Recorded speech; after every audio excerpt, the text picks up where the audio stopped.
Perhaps it's a new initiative set up by Warner Bros., but in May, DC Comics created a new line of comics called Hanna Barbera Beyond.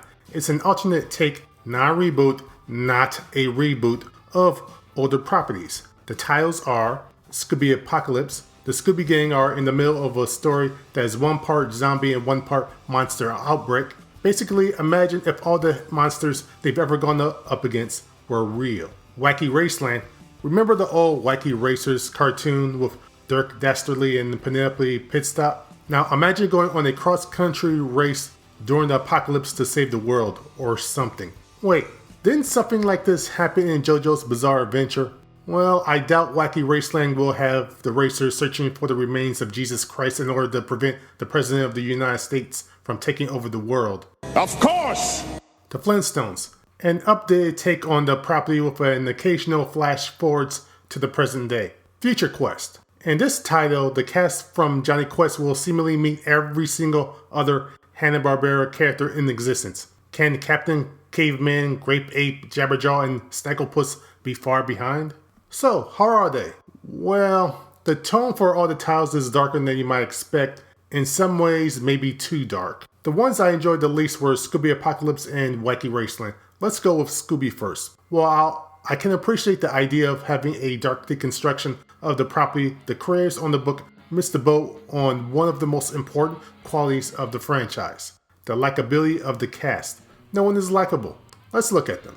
Fred, he's an idiot. He's beyond stupid. While in shows like Mystery Inc. he could be a bit dim at times, he was always smart and courageous. Here, if he saw an orange in the middle of the street, he'd mistake it for a grizzly bear. Shaggy. He's a hipster dog trainer. He looks like a bootleg hipster version of Fandral the Dashing. In terms of looks and personality, he bears no resemblance to what his character has been in the past. Scooby. A dog that's been experimented on made to fight other dogs. Not much is going on with him in the personality department. Basically, he occasionally says a couple words and then just hangs around with Shaggy. Daphne.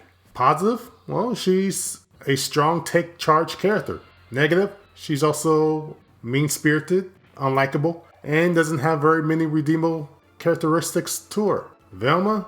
Well, she's the nerdy scientist that gets in over her head.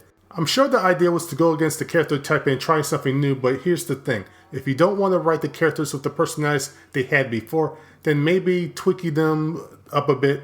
Don't use them in the story at all. Let's pretend that these characters aren't the Scooby Gang and are just some generic character type. Well, the story still isn't that good because there isn't any camaraderie among the group. Also, with maybe the exception of a couple of characters, the rest of the team seems useless in the situation they are in. Wacky Raceland.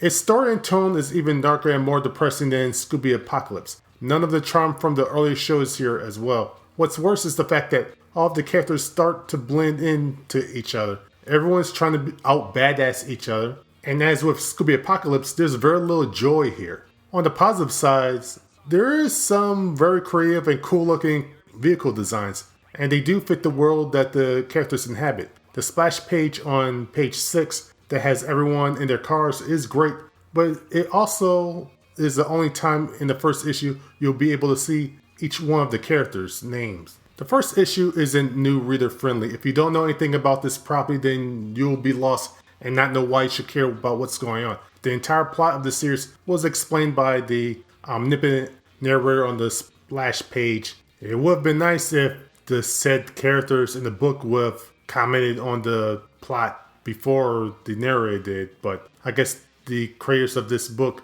don't subscribe to show don't tell. Next, the Flintstones. Artistically, the book is good. Characters don't suffer from the same face, same body syndrome. Also, is it me or is Betty Asian? Well, anyway, the actual body types do look like how cavemen looked at the time, if slightly exaggerated. Also, the comic is more racially diverse than the show ever was. The story is reminiscent of something that would come up in the show. It had good character development for Wilma and helped advance Wilma's and Fred's relationship. The book also really built up the world that the characters lived in. There's just one problem. Fred and Barney don't exhibit the same character traits they did in the show.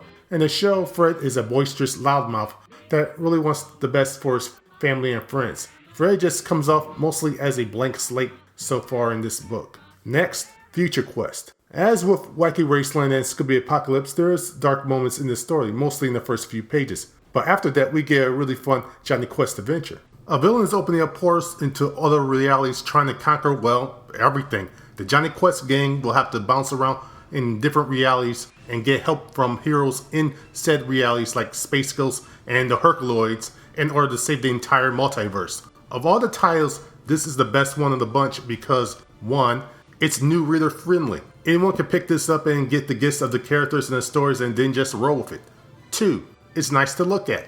There are different art styles in the book that gives each scene its own unique flair. Steve the Dude Rude even does a multi-page spread for when the villain pops up, giving that moment a cool 1960s mod style feel to it.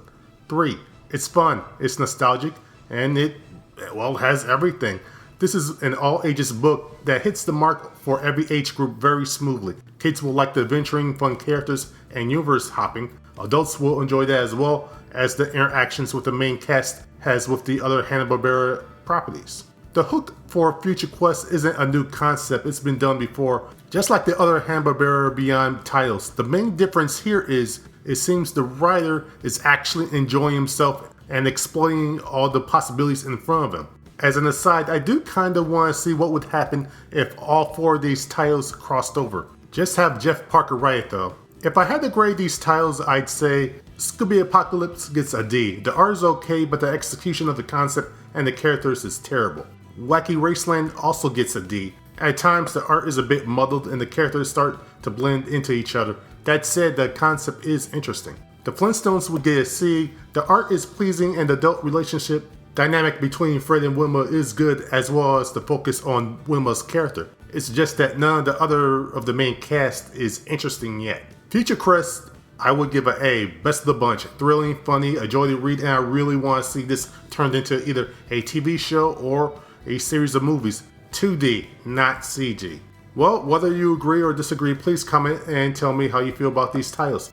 Until next time, venture on.